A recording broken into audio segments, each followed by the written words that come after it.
from the headquarters of Telesur English in Quito, Ecuador. This is From the South. I am Doris Polo.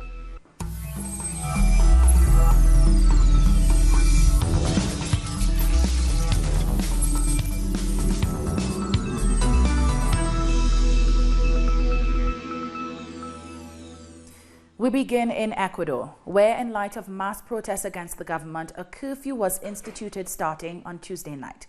Beginning at 8 p.m. and ending at 5 a.m., the curfew prohibits people from being in the vicinity of government buildings and specific areas designated by the armed forces. Demonstrations against IMF-sponsored austerity measures announced by President Moreno last Thursday have been met with heavy police repression. According to authorities, nearly 700 people have been detained so far, and reports state at least 2 people have died. But despite violent responses from the police, mobilizations have not let up, and many people are continuing to arrive in Quito ahead of Wednesday's general strike, mainly from indigenous communities. A conservative estimate of around 20,000 people have marched on the city in rejection of the measures. In total, today we have treated around 350 injured, 10 of who came with severe injuries. Most of the patients we've treated came with cuts, burns, fractures, some exposed fractures even. We, as part of the Central University of Ecuador, are working here on the front lines to try and provide as much help as we can to the people. During a news conference, the Ecuadorian President Lenin Moreno praised the armed forces and the police. The president also accused protesters of using women and children as human shields. First of all, I want to congratulate the armed forces and the police who have known how to avoid causing damage and injuries to the women and children used as a human shield. I congratulate these acts. I congratulate the support from all the institutions, and I am grateful for the defense of our democratic system and the constitution we all have vowed to serve and protect. President Moreno went on to reiterate his claim that his predecessor, Rafael Correa, is responsible for the anti-austerity protests and that the demonstrations are being orchestrated from Venezuela.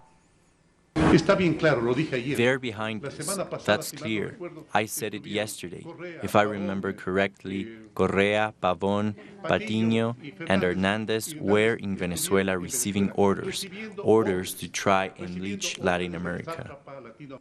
Our correspondent, Carla Gonzalez, who is in the new seat of Ecuador's government, Guayaquil, has more.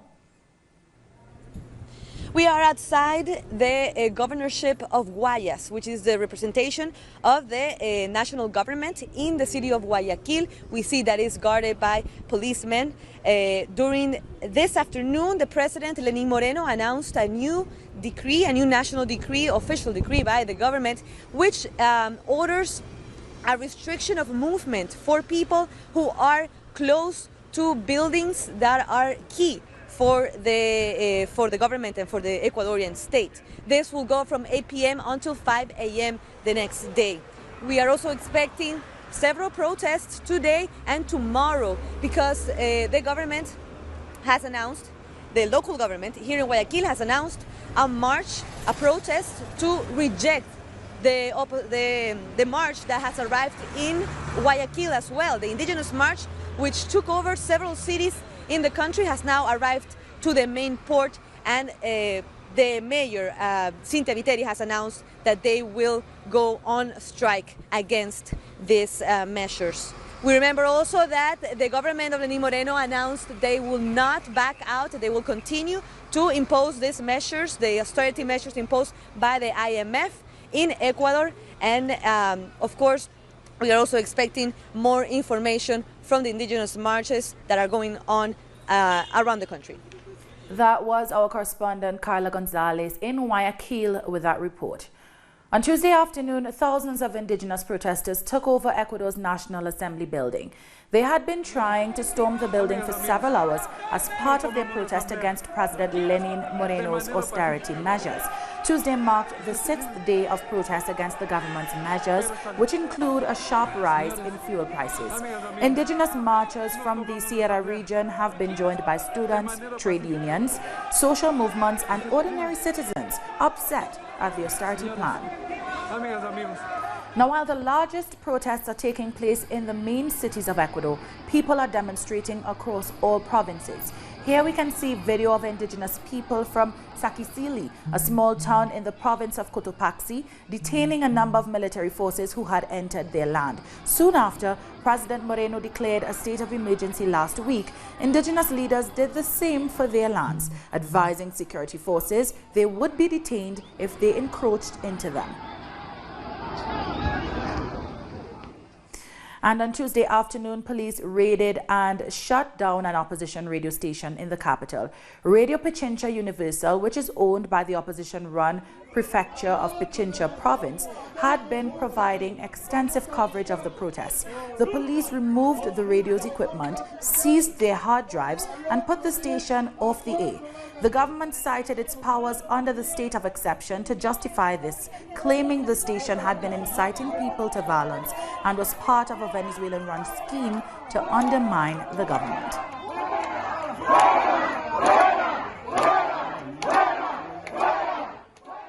And the Venezuelan President Nicolas Maduro has responded to the accusations made by his Ecuadorian counterpart.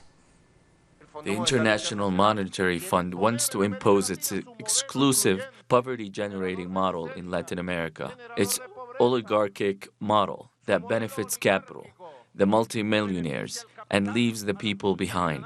That's why the people of Ecuador are in the streets, not because of Maduro. It's about survival. It's about resistance. It's rejection of the International Monetary Fund. That's why the people of Ecuador are on the streets. Maduro also shared his concern over Moreno's recent decisions, offering a way to resolve the current situation.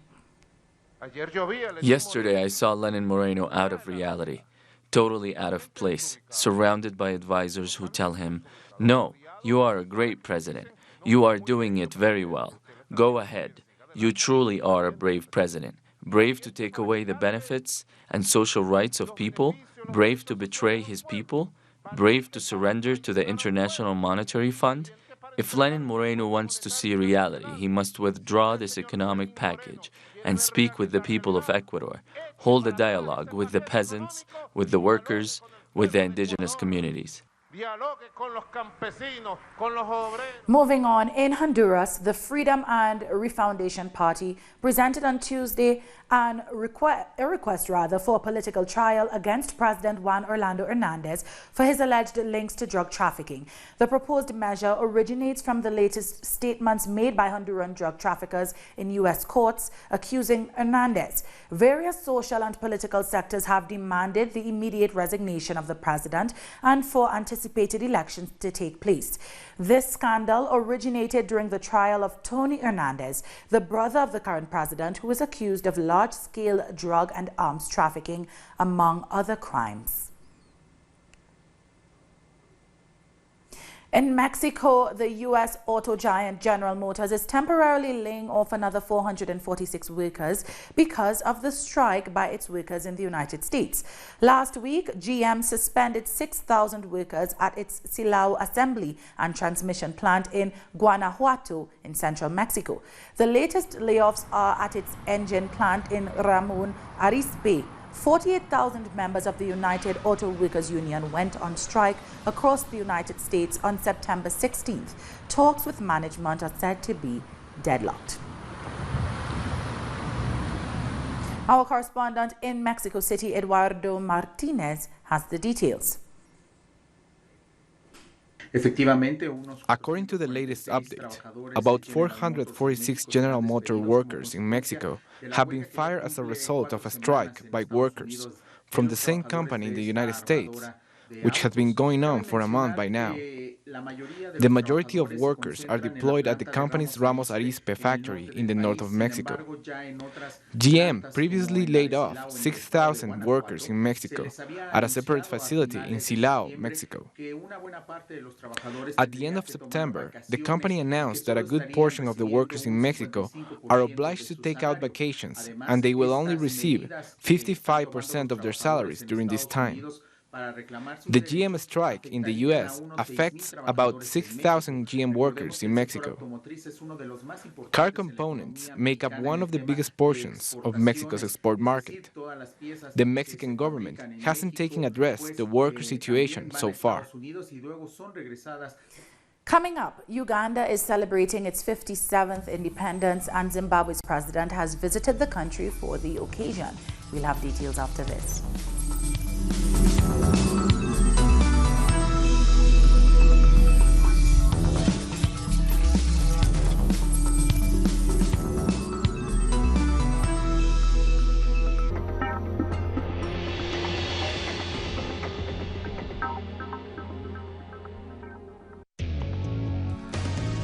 A review of the world news that investigates, incites analysis, and induces criticism, because every event has a context. Pusimos el punto en I. Dot in the I. Saturdays, only on Telesur.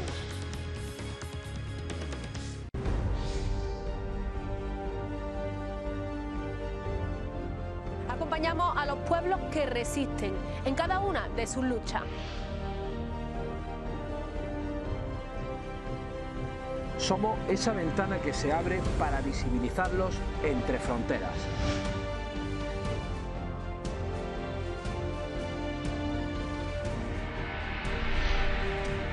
Thursdays, only on Telesur.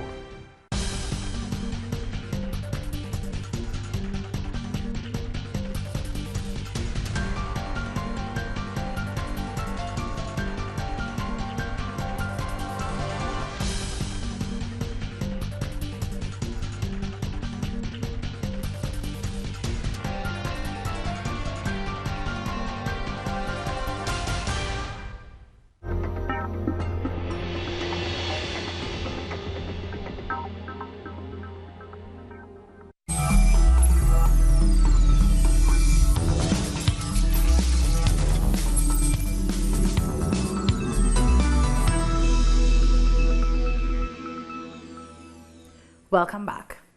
The Zimbabwean President Emerson Mnangagwa is in Uganda to join up with his counterpart Yoweri Museveni during the country's 57th Independence Day celebrations. Mnangagwa was greeted by authorities upon his arrival at the Entebbe airport. He was then honored with a 21-gun salute before inspecting a guard of honor of the Uganda People's Defense Forces and the Ugandan police. President Museveni is hosting Mnangagwa at the State House in Entebbe, where the two leaders are also set to sign multiple bilateral agreements. The Excellencies called for the immediate lifting of the long-standing economic sanctions imposed on Zimbabwe. Currently, it is true, Zimbabwe has survived up to date because we have focused on our own domestic resources. For the last 20 years, we have never received lines of credit.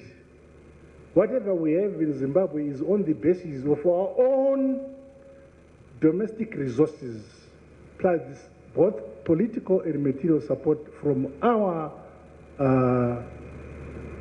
sister countries on the continent. We observe that there is a huge potential for cooperation between Uganda and Zimbabwe, especially in areas of agriculture, agro-processing, tourism, mining, health, trade and investment, education and air services. Shifting gears now, Algerians have protested once again in the capital Algiers, demanding the removal of the ruling elites. The protesters condemned the presence of security forces and arrests during demonstrations. The latest demonstration in Algiers was sparked by an announcement that presidential elections would be held in December, which they say will favor another corrupt politician. Algeria plunged into crisis in February when people protested to stop the former president from running for a fifth time. He later resigned and the election was postponed. We went out against the elections of December 12th. I swear that we won't let them happen. We don't want this regime. The military regime has to fall. We want a democratic, free, civil country.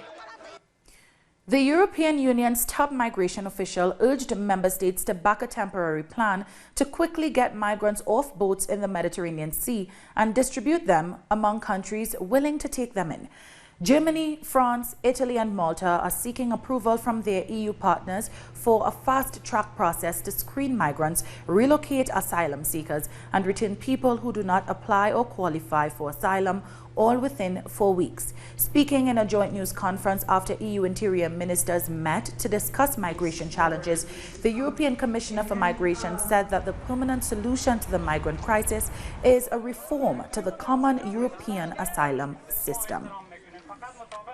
The European Union has said from the very beginning, as far as your point on Syria, that any sustainable solution to the Syrian conflict will not be reached through military means, but requires a genuine political transition.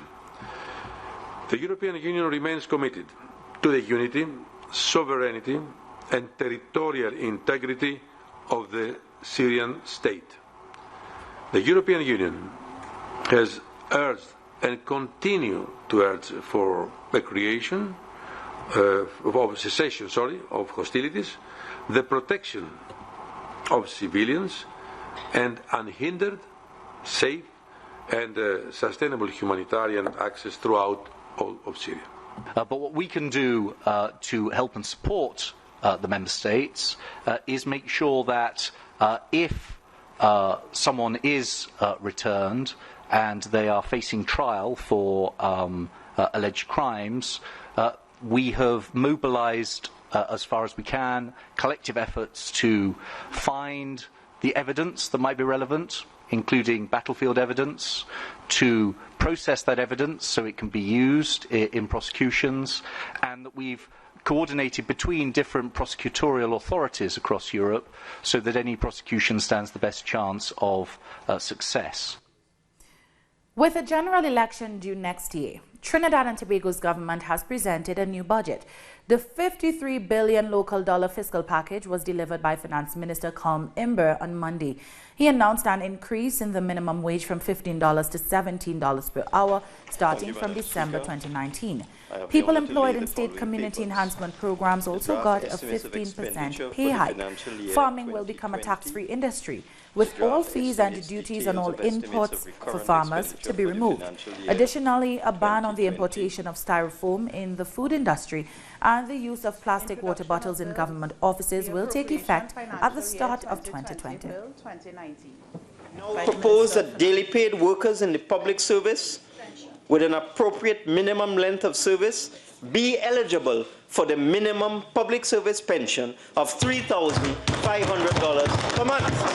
I propose to offer, in the first instance, $3 billion in interest-bearing government bonds.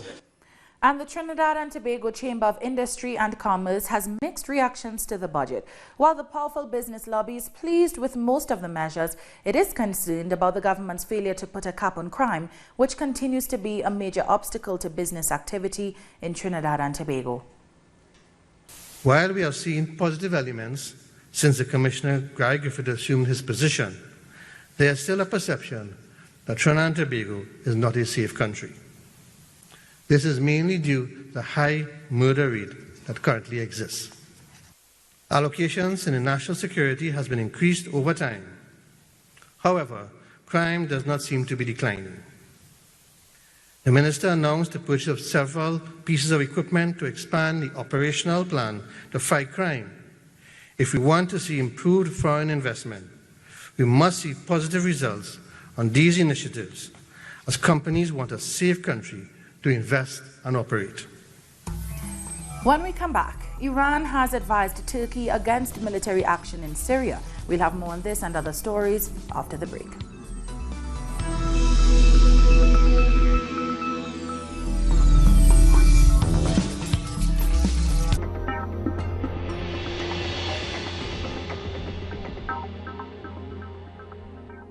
We are present at every event where our nations are staring. We believe in a new global vision, united in every broadcasting. we keep expanding our horizons and working on a closer and better communication. Now, in Grenada, Telesur, the news source from South America and the Caribbean. Our actions have an impact on the environment. It's our responsibility to change for the sake of our planet. Let's be part of this transition. Watch, preserve, and protect your Green Zone. Wednesdays, only on Telesur.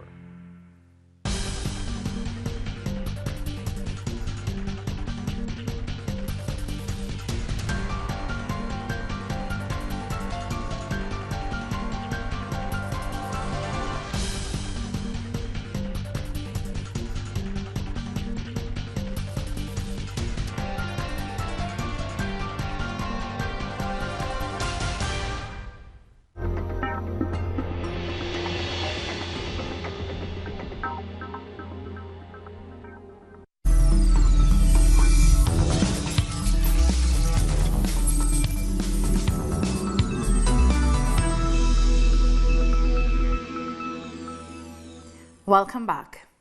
The Iranian President Hassan Rouhani has called on Turkey to show restraint and avoid military action in northern Syria. Turkey has reportedly advanced into northeast Syria after U.S. troops began vacating the area on Sunday. When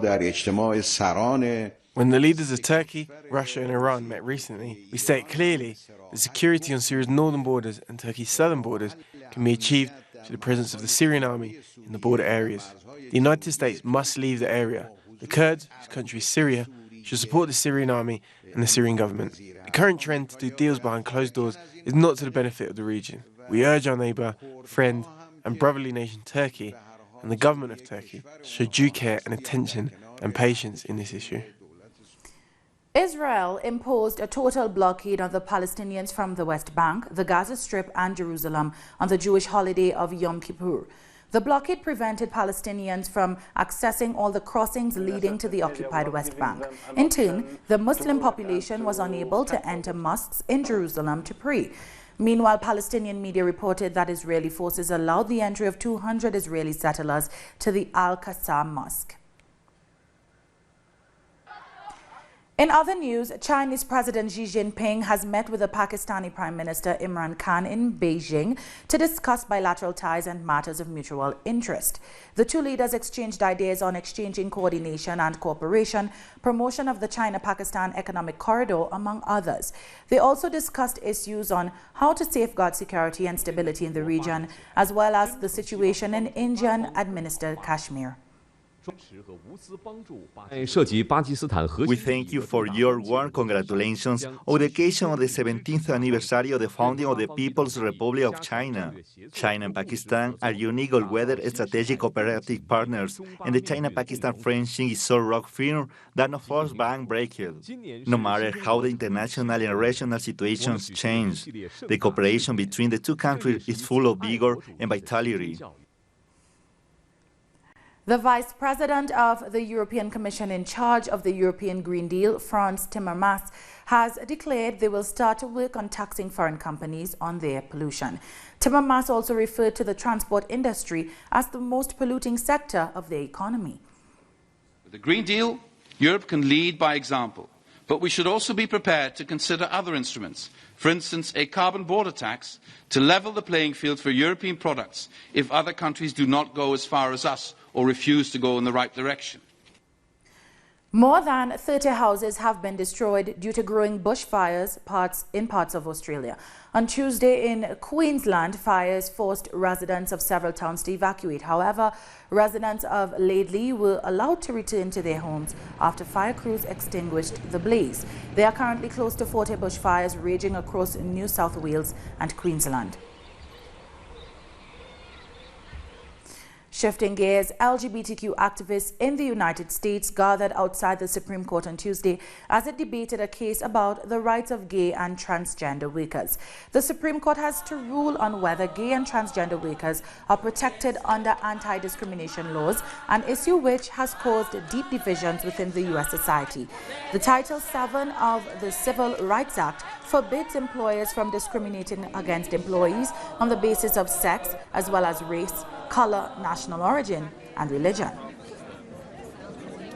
But the Supreme Court justices appear divided over the case. The case is presided over by two conservative justices appointed by President Donald Trump, whose administration has argued that the law in question does not cover sexual orientation or gender identity.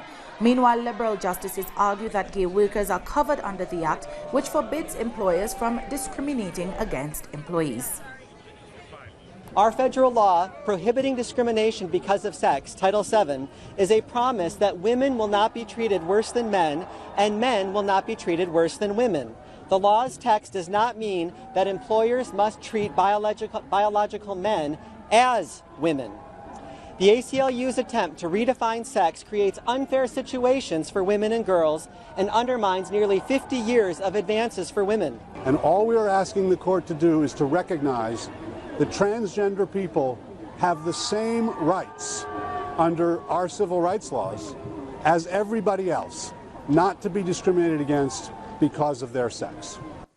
That brings us to the end of this news brief. You can find these and many other stories on our website at telesurenglish.net, and join us on social media, Facebook, Twitter, and Instagram. For Telesur English, I'm Doris Polo. Thank you for watching.